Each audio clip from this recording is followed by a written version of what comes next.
Hello everyone and welcome back to the CarPod. So today's episode is going to be about IB chemistry. So IB chemistry is an HL level course, higher level course at Hoover High School, and it just over the course of 2 years it goes through the basics of chemistry. So since neither Claudia nor I have taken this class, we brought a guest to talk about it. So Jari is here with us today. So Jari, if you want to introduce yourself.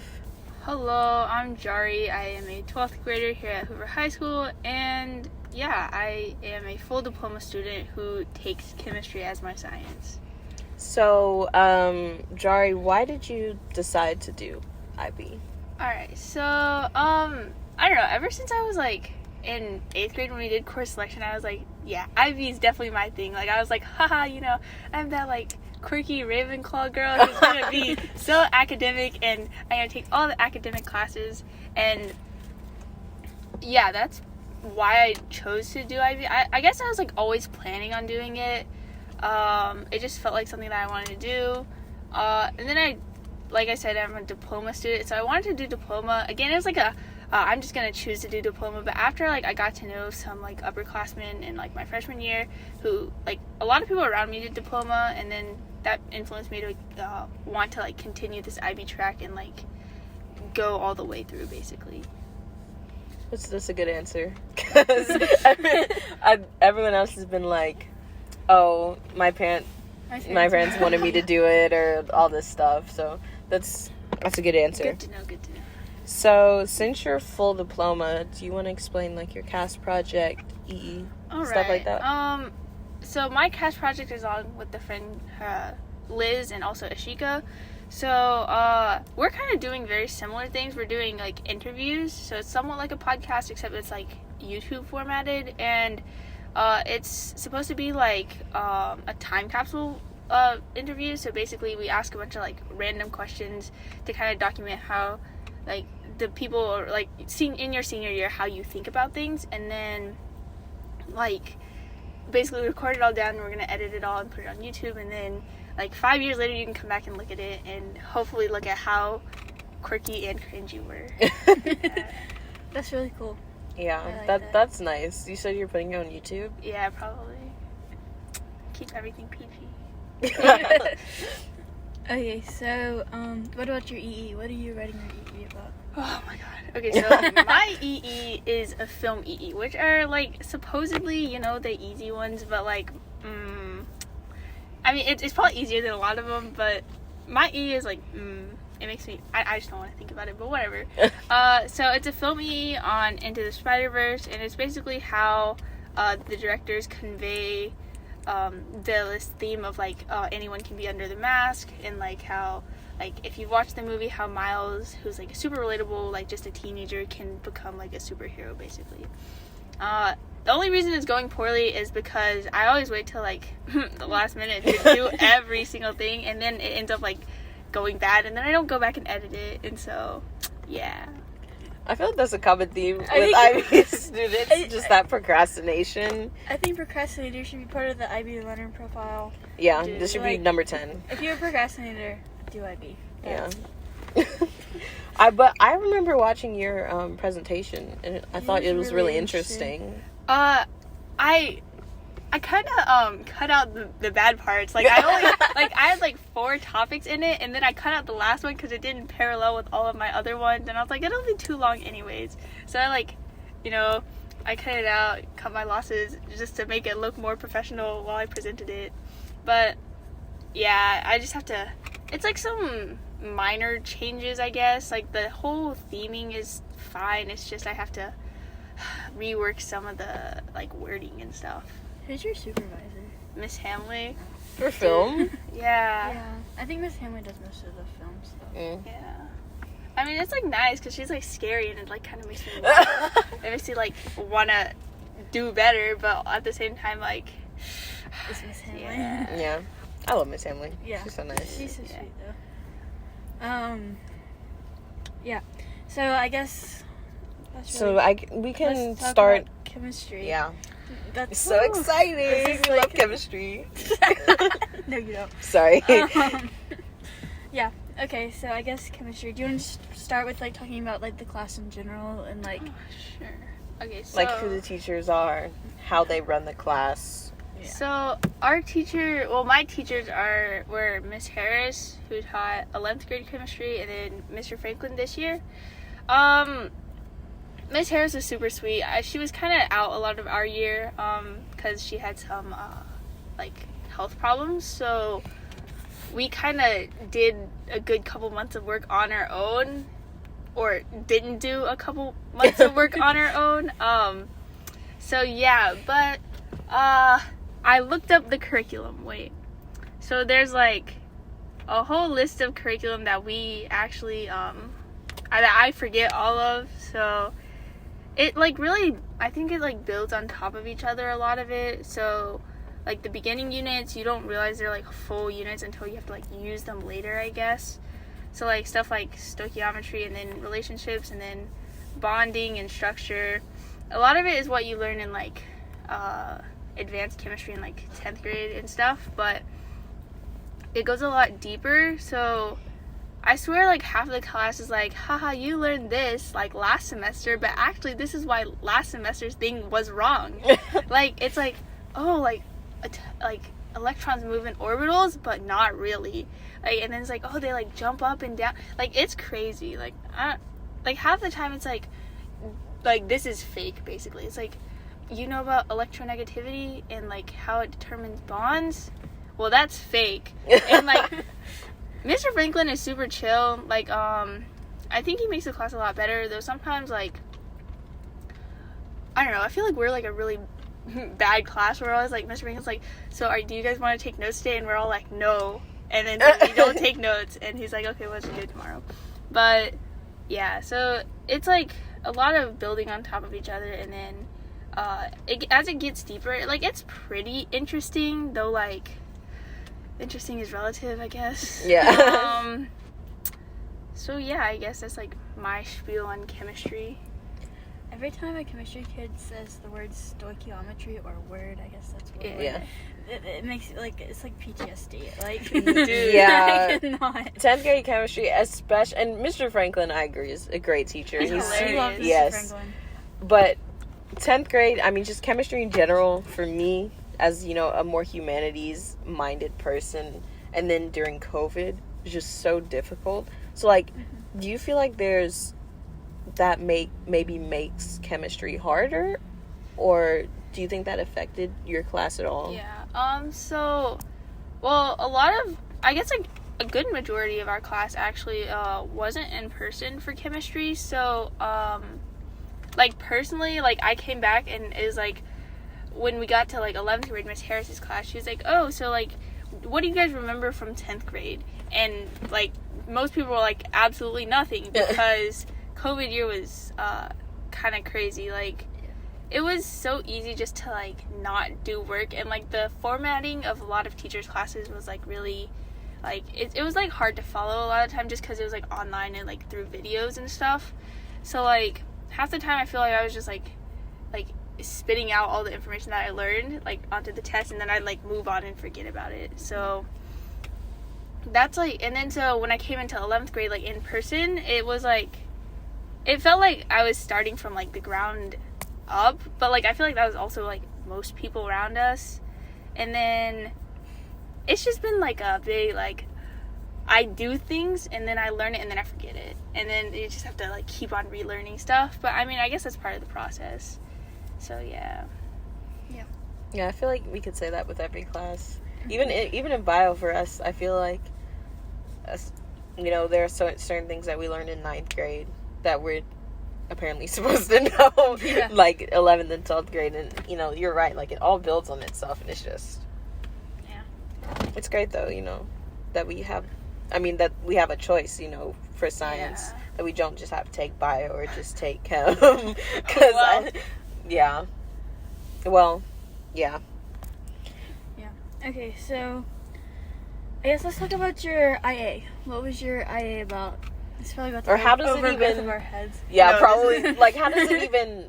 Because I know in different classes, It works the differently. IA, yeah. Yeah, so basically, so my IA is actually, like, fairly easy to understand, I think. So basically, vitamin C, it's a molecule, right? So it's in like a bunch of stuff, and as like temperature increases and stuff, like molecules will like denature, just like enzymes and stuff and proteins.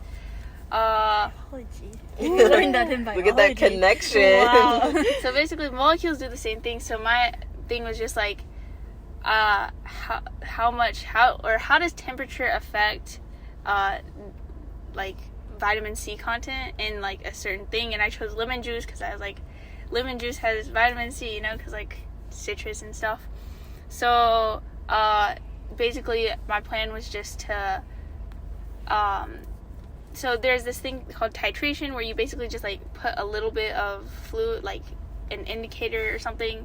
You basically like drip something, like some liquid into something else, and then when it changes colors, you can see how much like liquid you dripped in. That's basically what titration is, kind of. There's like reactions involved, but Oh, I remember doing that. The little the I burette remember thing. that. Yeah. So basically, our IAs, we actually did them like this past weekend. So like, fresh in my mind, it went poorly, but we'll talk about that.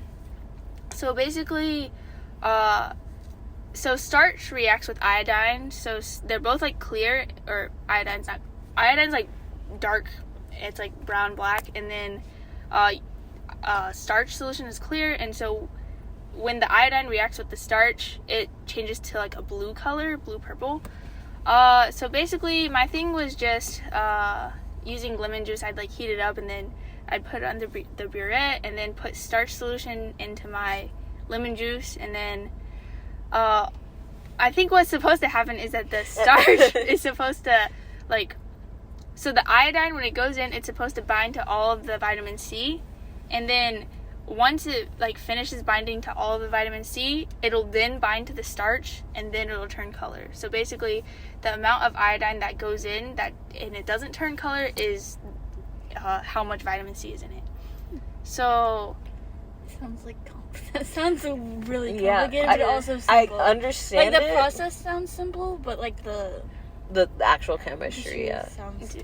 But you said your experiment didn't go well. Man. Okay, so basically what happened, or my hypothesis, okay, so what really happened was that I got like the same numbers over like a whole range of temperatures. So like my amount was like exact same. So the probability of like what I think, and like I asked Mr. Franklin, and like basically what probably went wrong was that like my iodine solution, the dark solution that's supposed to be the indicator thing, it like was too concentrated, so that like a little bit of it would like contain more iodine than like a diluted solution, if that makes sense.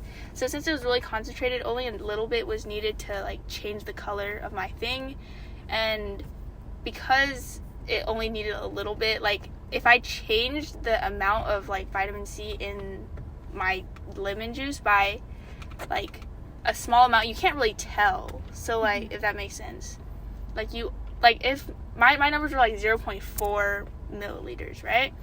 So like let's say it went up like 0.05 milliliters, right? You can't tell because the burette is so hard to read. Right. So basically, I should have diluted it down a lot. This is a lot of chemistry talk, I'm realizing. But basically, yeah, I should have like diluted it down more, and so I could like really tell the difference. But Mr. Franklin's like, usually when you get bad data, you can talk about the science more, and then they know that you didn't cheat because like you can find good data anywhere. And he's like, if it's about measuring the quality of your data, then everyone just go online and cheat.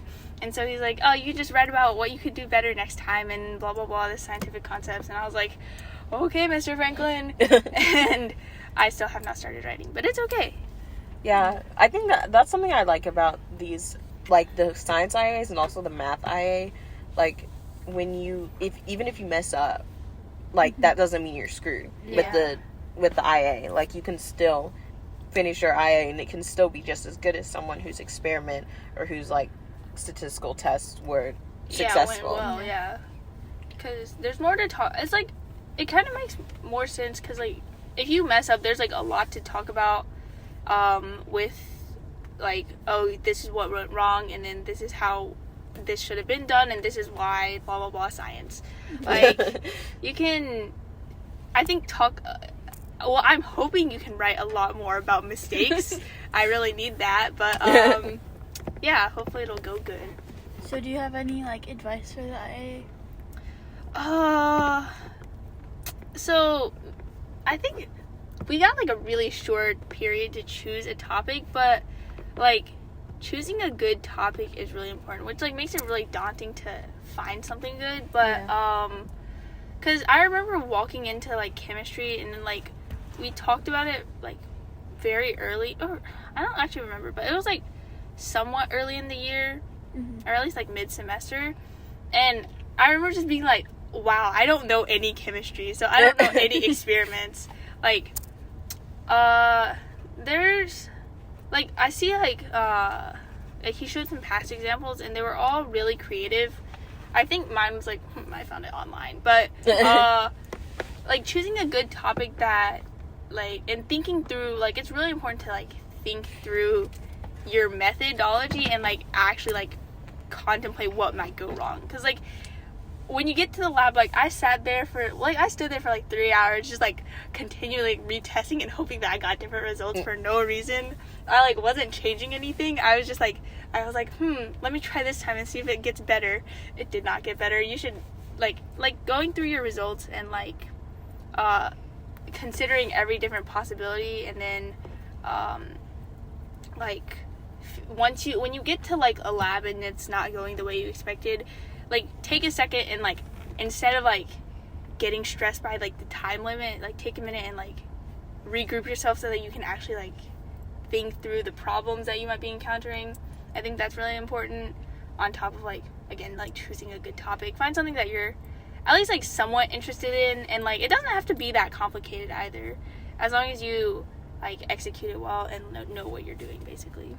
So, yeah. So, like, what about for the class in general? Because I know when people think of chemistry, I know when I think of chemistry, I think, oh my god, this is the hardest thing I've ever done in my life.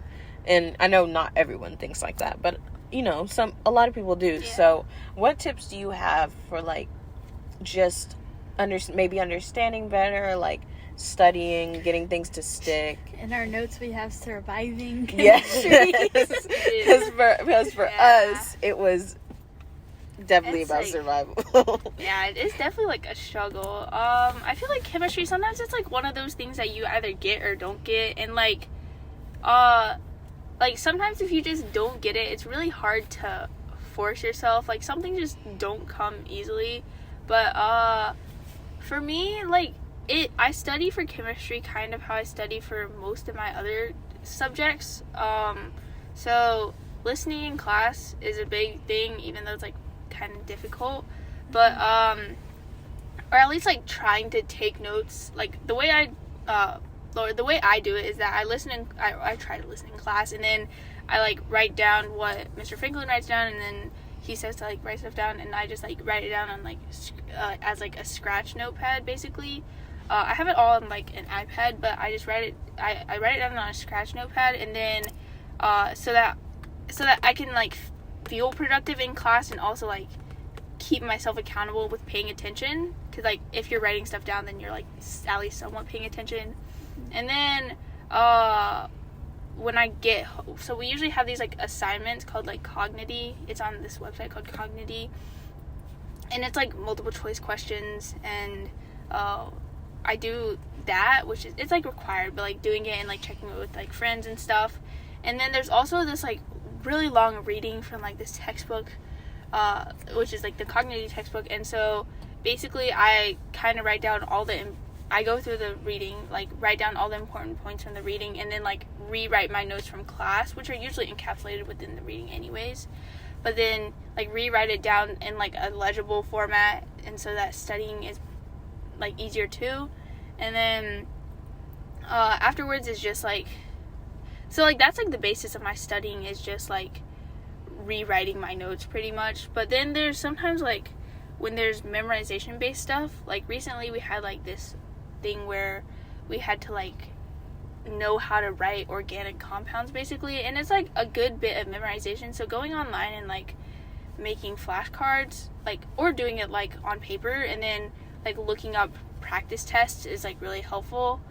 Like, the way our tests are formatted, it's, like, I don't know, it's, like, difficult. Like, Mr. Franklin is so lenient. I realize, like, there's some things he's like, if you wrote something, like, vaguely intelligible, I just gave you points for it, because I feel like he feels bad sometimes, because, like, we do kind of poorly, but, the test, basically, he just takes all of a topic from, like, a bank of IB questions. Like, it's just some online thing, and then he just takes a bank of, like, a bunch of questions, and then just puts all of these IB questions on our test, and then, we just take one day to do multiple choice, and then another day to do free response. So, like, I want to, like, go online and find questions, but, like, knowing the format and then studying for it, and then, like, at least trying to understand what you're doing, because sometimes you, like, just remember stuff, but, like, you don't know why, and that, like, why is really important, I think, in science, both the sciences, really, so, yeah. Yeah. So, I don't know, that kind of, like, covers, can you think of any other? Yeah, I mean, is there anything else you want to add about chemistry? Go. Do you know anything about how the exams work? Like, I know you haven't taken the chemistry exam, but do you know, like, what the papers are for chemistry? So, I believe there are 3 papers.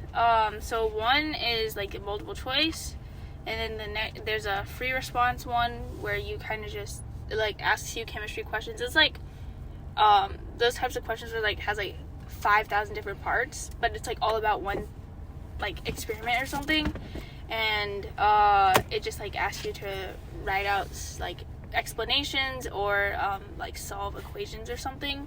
And then there's this third part, which is, like, kind of new this year, because the last 2 years were COVID years, so they didn't really have it, but it's, like, there's this extra unit, which is, like, you can do, like, pharmaceutical medicine, or, like, pharmaceutical chemistry, or, like, more organic chemistry, and then some other thing, I don't really remember, but, and then there's, like, a whole topic, I think we, like, write, like, part of a thing on, like, it asks a question and we write about it. We haven't really gotten to this in class, so I don't actually know the logistics of it, but yeah, I think that's how it goes. So, what do you think, maybe, over the course of, like, these, 1.5, almost 2 years that you've been in chemistry, which, like, unit do you think maybe was, like, your favorite, or was the easiest, or, like, what did you look forward to when taking chemistry? So actually, funny thing. So I was stoichiometry. Nah. No, I was just gonna say. So I was in bio at first, actually, for like 2 days, and then I switched to chemistry because, like, I thought. Well, I'd already taken like a bio class, so I was like, I wanted to do bio again because I was like, oh, I'm going into med, bio's gonna be great, and then I was like, you know what, I don't want to, like, relearn bio for, like, the next 2 years, and so I switched to chem, right, and it was actually pretty fun for, like, I guess 11th grade, though, like, I think, well, I remember this one test that I got 100 on in Miss Harris's class, and that's like the highlight of my chemistry career. I think it was, like, kinetics or something. I also think, what's it called, like, knowing, it's kind of like memorization, but, like, knowing the structures of molecules is really interesting.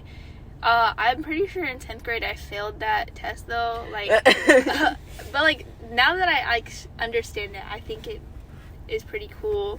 But, like, sometimes I think about how, like, it feels like chemistry has, like, a lot of different elements, like, so does biology. Like, it contains, like, for, like, chemistry, it contains, like, physics, and, like, you have to know, like, how stuff interacts, and it's, like, I was about to say, like, what defines chemistry, but no, we're not going there. But, yeah, I think, I'd say, like, a lot of stuff in chemistry feels, like, kind of boring, but, like, some of the things are, like, applicable, so it's, like, it makes you feel smart when you know them, so, yeah. Yeah. I thought of another thing. A less thought of thing with the sciences, your group 4 project. Oh yes, we did that at the end of junior forgot. year. Yeah, I just randomly and that. It was the group 4 project is a project that's a joint project between the 2 sciences at Hoover in IB, which is biology and chemistry, and it's half of the group is from IB chemistry and half is from biology, and you work together, and there's certain topics that you have to choose from, and you create a question from those, and you do you do research on it, and then you have to present it in a certain way. My group, we did a fake news broadcast. we all made videos. Right. Had to make a video. And then we all sat and watched them at the very end. Yeah. So what was y'all's? Or first, who did you work with? And then what was your project? So I worked with, it was me, Liz, Ashika, Alla, and Mary. So our topic, I think, was gene editing or CRISPR or something. Which is, I guess if I give a basic outline, it's is this machine technology process that basically can edit, it can target and find certain bits of DNA or genetic code basically, and then it can either remove it or replace it. It's very new technology, but ours is kind of I'd say satirical. It was really, it had funny bits, so I think most of them were pretty funny and satirical. So our premise was that we're working in the lab, and it cuts, I'm trying to remember. So it's we were at a lab, and then it was genuinely explaining how CRISPR works, and then also we had this whole bit where there's Alla and Ashika were a couple, and then Ashika wanted a designer baby with perfect genetics, and then Alla was just there. I don't remember her role, but she was oh, I remember this now. Yeah. And wait, let me think. Y'all filmed it at UAB or something? Yeah, we did it. I remember seeing you on the lab. I was oh, this is kind of bougie. Yeah. Got the real lab. My parents both work at UAB, so I offered up to just go there and film really quick for an hour, but then I got tired at the end. So on the back end, all the editing was kind of Ashika and Liz and Alla. So basically we did all the filming, and then we had to cut it down because there's a time limit. Oh yeah, I remember. Oh, and then we had speed it up a bunch, and so the voices were all really high. They're it was crazy. And then I feel there are lots of complications in the showing process, what's it called, the volume was really bad, nobody could hear what we were saying. I remember that being I was dang, all of our hard work and nobody can hear it. It was an interesting project though. Yeah, I had fun doing ours, although half of our group was kind of, because I don't even remember. Oh, Mythic and Kevin were in our group. I remember. And it was so funny because it was ours was a news broadcast, right. And I don't even remember what the benefits of red meat, and then the how red meat and cows and all that stuff produces CO2 more, global warming and all that stuff.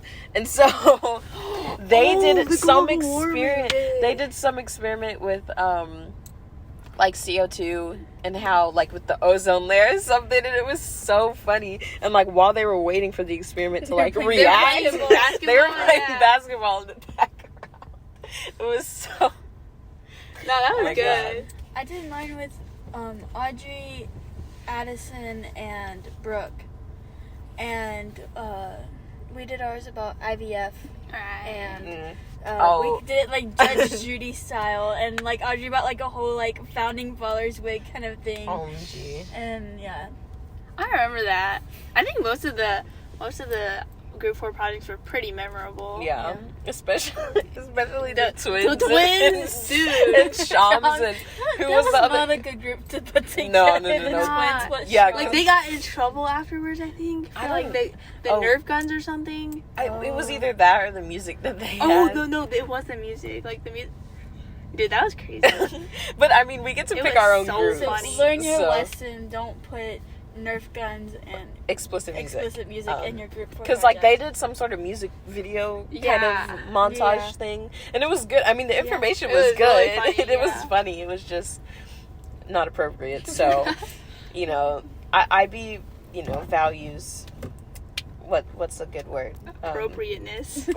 Yeah. Okay. So, I think that's pretty much everything. Yeah. So, do you have anything else to say about chemistry? It's not that bad. You know? It's not as bad as everyone says. It'll be useful in your life, depending on what you want to do. Like, you might have to take it in college, so might as well, like, get a little bit of it over with, I guess. Yeah, keep it fresh in your mind. Yeah. So, thank you so much for joining us. I really appreciate you helping us with this. Because we are going to kind of put this on YouTube. So, if you are listening to this or watching this on YouTube, you should comment What little... What should they comment? Oh, yeah. Like, what emoji should they comment? Is there, like, a little... Isn't there, like, a flask emoji? I think there's a flask. A chemistry emoji, A beaker or something like that. Yeah, do that. I think that would be cute. Okay. Yeah, there's like a little scientist emoji that has like a little beaker. Yeah, definitely. There you go. That. So, once again, thank you so much for joining us. We had a wonderful conversation, very enlightening about chemistry from some... She made chemistry sound not that bad. Right, like, from some lay folks. So, thank you. Sorry. Thank you so much for listening to this episode, and we will see y'all in the next one.